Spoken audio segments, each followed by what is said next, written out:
Hello po sa inyong lahat! Welcome back sa Listeners Organist channel. Mga ka-listeners, kumusta po kayo? Shout out po sa inyong lahat. Salamat po sa mga subscribers, silent viewers, commentators. Malaking tulong po ang inyong panonood sa channel po natin. Kaya hopefully, sana magtuloy-tuloy po ang ating mga upload. Ang pag-uusapan po natin ngayon ay tungkol sa tinatawag na maugat na bayag. Naisip ko po na talakayin po natin ngayon ang tinatawag na scrotal varicocele. Ano ba ito? Anong definition po nito? Ano yung mga dahilan, simptomas, paano ito nadadiagnose ng doktor, ano yung mga lunas, mga possible complication, at paano ito maiiwasan. Kaya stay tuned po para matuto po tayo sa topic po na ito. Bagong lahat, ako po si Listeners Organist, nurse na nagbibigay ng mga health advice na makakatulong po sa ating tamang desisyon. Ang topic ko po sa mga vlogs ko ay tungkol sa how to quit smoking, drinking, charity vlogs, sexual health, at marami pa pong iba.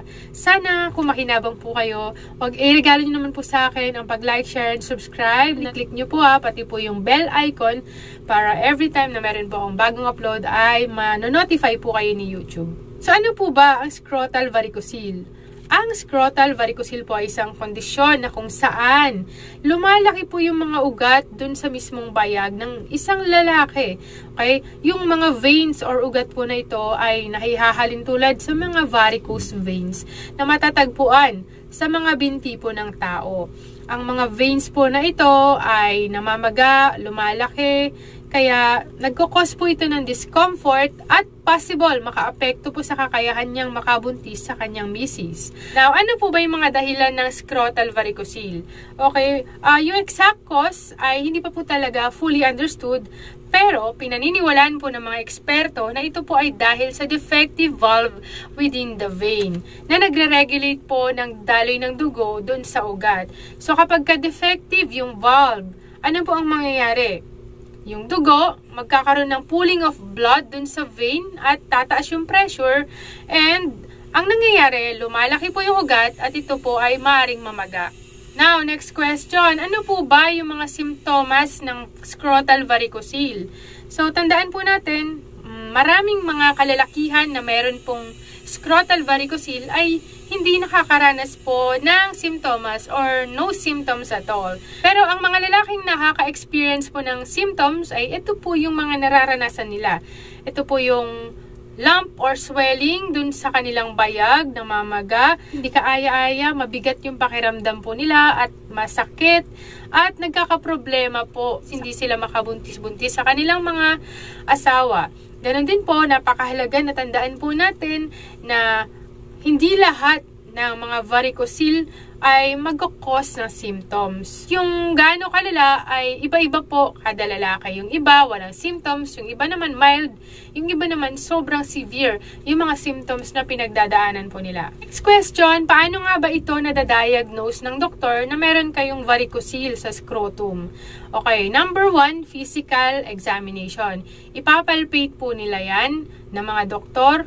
And pangalawa po, sa pamamagitan po ng scrotal ultrasound. Makikita po nila yung itsura ng mga ugat, kung talagang lumalaki, at kung paano nga ba dumadalo yung dugo doon. So, yan po yung pinaka-assessment. Ang mga ganitong pamamaraan ay nakakatulong para malaman po nila kung gaano kalala yung varicocele na pinagdadaanan po ng mga kalalakihan at paano nga ba ito makakaapekto sa kakayahang makabuntis. Next question, may lunas po ba sa ganitong kondisyon?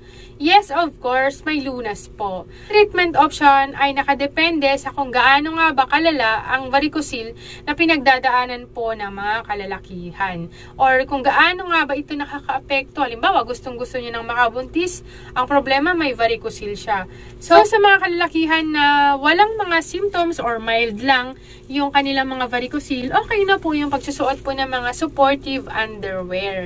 Pero kung ang varicocele ng isang lalaki ay talagang malala, malubha at nakakaapekto sa kakayahan niyang makabuntis, mahalaga po ang mag-undergo po siya ng surgery. Yung most common surgical intervention na ginagawa po nila sa mga malala na po yung varicocele ay yung tinatawag na varicocelectomy, na kung saan ay pinuputol, tinatanggal po nila yung affected vein. Next question, may mga komplikasyon po ba ito kung ito'y pinabayaan lang at hindi na surgery. Ang potential na komplikasyon po nito ay tinatawag na testicular atrophy, kung saan yung testis ay lumiliit, or yung iba naman pong komplikasyon ay maaaring talagang hindi na po siya makabuntis at all. So, napakahalaga po na kung talagang may concern po kayo, gusto niyo nang magbuntis ang inyong mga misis, at meron pong sabi ng doktor may varicocele po kayo, nakaka-apekto po yun sa kakayahan niyong magbuntis, ay dapat lamang na mag-undergo po kayo ng surgery.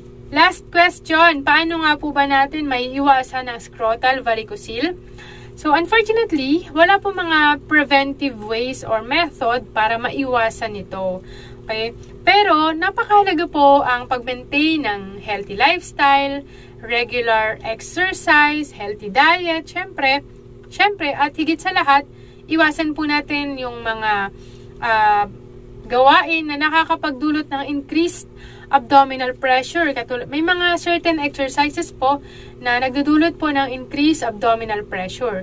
Yun din po, kung meron na po kayong existing mild varicocele, iwasan po natin ang pagbubuhat ng mabibigat na bagay dahil maring nakasama po ito, maring lumala po yung existing mild varicocele po ninyo. Please comment your questions para po mabasa po natin at mabigyan po natin ng kasagutan. Maraming salamat po sa inyong panonood. Sana i-share nyo po ito sa mga kaibigan po ninyo para matuto rin po sila. Always remember that prevention is better than cure. Ingat po kayong lagi. Always pray, always smile, and see you on my next video. Bye-bye po!